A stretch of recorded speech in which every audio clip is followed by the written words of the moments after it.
Hello, and welcome to another episode of Amanda Makes a Mess. I'm Amanda, and today I will be making a mess in my Reckless Journal. Since last episode of my Reckless Journal series was horrible, and I lost so much footage, and I think it was only like a 5-minute video,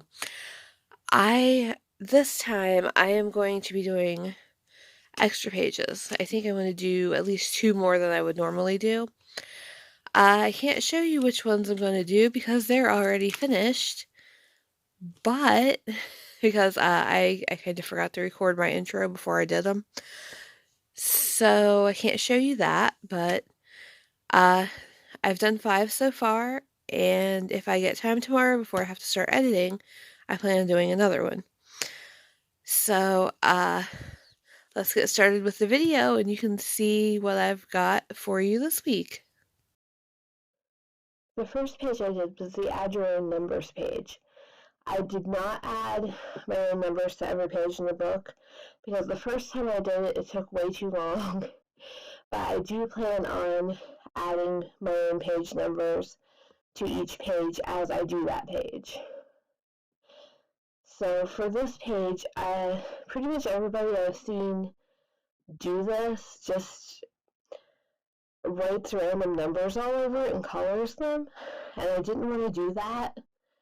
And I couldn't think of anything else. And I couldn't think of anything to do on the materials page either. So I pretty much just drew a cloud in one corner and then a rainbow coming out of the cloud. And I made the rainbow go across both pages and I guess just covered up everything. But the add your own numbers of writing showed so much through the Posca pen and the Arteza paint pen that I used that I did not want to go over those letters and try to uh, make them disappear into the rainbow. So instead, off camera, you don't get to see me do it, but off camera, I do end up going over that and making those letters, those words dark again. And after I finished rainbow, I just colored in everything behind it blue as well, so that it looked like the rainbow was in the sky. This page is pretty simple, but I did end up really liking it despite the yellow not being very bright and the green being kind of an olive green, uh, and the rainbow being crooked. I did end up liking this one. And off camera, I also went through and Mod Podged it. I forgot to do that to the next 2 pages, but these pages I did. For this one was the Crack the Spine page, which you'll see in a minute that I actually couldn't do because of the duct tape on it. But for this one, I wanted to draw something else that would crack. The first thing that came to my mind was some kind of glass.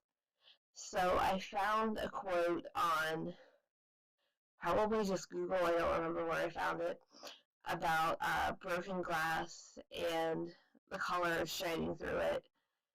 So I wrote that at the top of the page, which I think I probably should have done bigger because you can't really see it after I went over it with the marker. Even after I went over the marker with a micron pen. Um,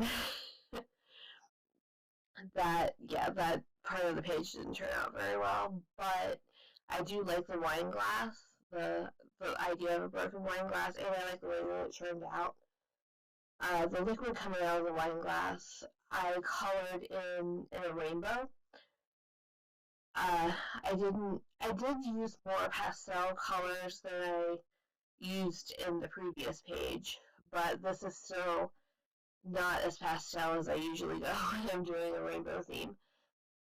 Then I took a food break, and then I came back and did the rest of the rainbow, the blue and the purple. I do like the purple color a lot better than the one I used in the previous page.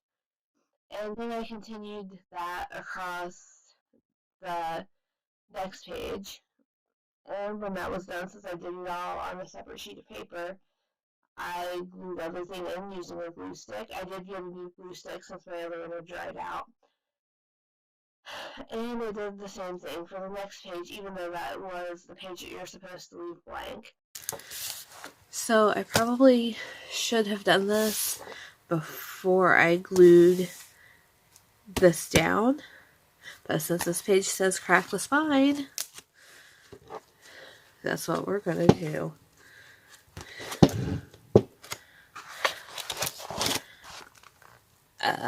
Maybe.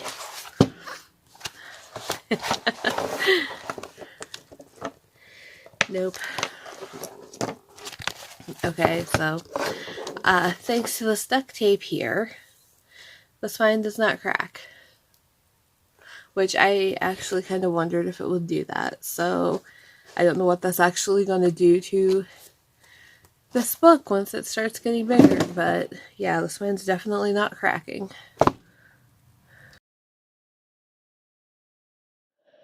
These next two pages are the ones that you're supposed to stand on the page or wipe your feet on the page with your shoes on. The last time I did this page, I used my Converse. They weren't dirty enough then, but now they probably are. But I used different shoes this time, and of course they weren't dirty enough either. So I just drew some high-heeled shoes on the page, and then I used a quote from Taylor Swift. I forget which song I forget the name of the song, but the quote is, "If the shoes fit, walk in it until your high heels break." And this actually turned out to be my favorite page, even though this writing was really ugly. That's just my handwriting. Here I did end up going over the writing again, and I like this one better because it fills up the page a lot more. There's less blank space. After I was done with all that, I colored the background purple with an Arteza paint pen. Then I went over the writing with a white Posca pen to make it stand out more against the purple background. I did have a little bit of trouble with that because the Posca pens were not really opaque enough to cover up the purple. So I had to go over some spots more than once, but I think it ended up okay in the end. After that, I colored the shoes pink. I think the paint pen I used for that was just the Michaels brand paint pen. Or it might have been a Sharpie. I can't really tell from the video and I don't remember. But then I tried to do some leopard print on the shoes over the pink with darker shades of pink, and I think I kind of messed that up because that does not look an awful lot like leopard print. But I'm kind of okay with the way it turned out. Like I said, this did end up being my favorite page. Mostly because of the colors. I really like the way those pastel colors look together. And after I was done with everything, I went back and outlined all the letters, then I outlined the shoes because I didn't want to do the outlines before I colored everything because then I would have just ended up doing them again because I would have ended up coloring over the outlines because paint pens have pretty big tips on them, and it's hard to get little details and get up close to the lines without going over. So here's what I've done for this video. This was the materials page, and I always see everyone who has done this pretty much just draws the materials around it. And I wanted to do something different, so I just covered it up. I didn't really know what else to do with it. I mean, drawing the materials is about the only thing you really can do. This is the add your own page numbers page. My old one, I just put numbers all over here, and then I did actually add the page numbers to every corner. I did not add the page numbers this time because that took me like 2 hours to do, and it was really boring, and I didn't want to.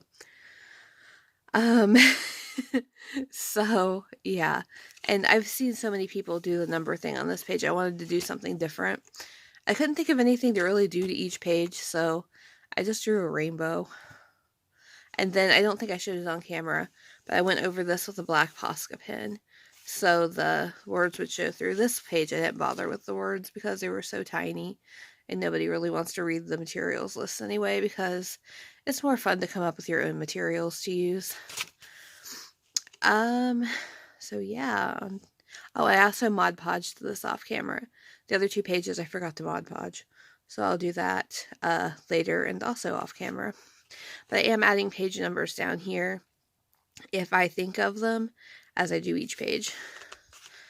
The next page was this Crack the Spine page, which, as you saw, I could not crack the spine because I put duct tape on it, which now seems like a really stupid thing to do.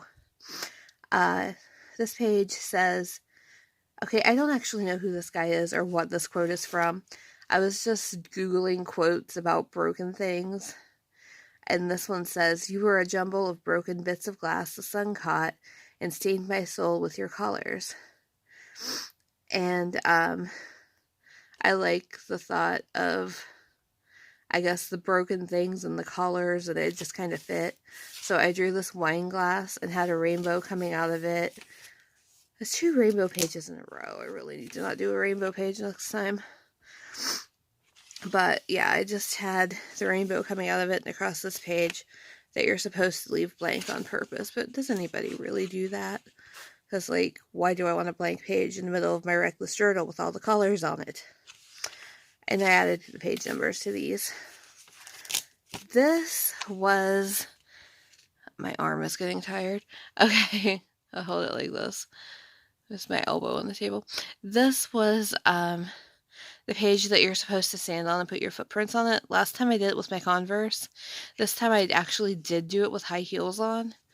But just like the Converse the last time, they were not dirty enough to really make any marks. And what marks they did make you can't see because I covered that up. I also did this on marker paper. Do not use marker paper with paint pens. It takes forever to dry. And it streaks really bad, but the Posca pens do not eat the paper nearly as badly as they do with anything else. I actually didn't have that problem at all. And it curls up. You can tell, you can still see that it's curled up. So, yeah, this is this page. This is a quote by Taylor Swift, but for some reason I didn't put her name on here. It says, "If the shoe fits, walk in it until your high heels break." Which, let's be honest, is really good advice because if you got high heels, you might as well wear them. These shoes are supposed to be leopard print. Obviously, they're kind of a mess. I thought I could draw leopard print, apparently not. So, that's it for this video. This is the next page, and I already have an idea for it. But that's it for this video. Don't forget to like, subscribe, share, comment. Anything will help, honestly. And I will see you next week. I always upload at or around noon on Saturdays. So that's all for this week, and goodbye.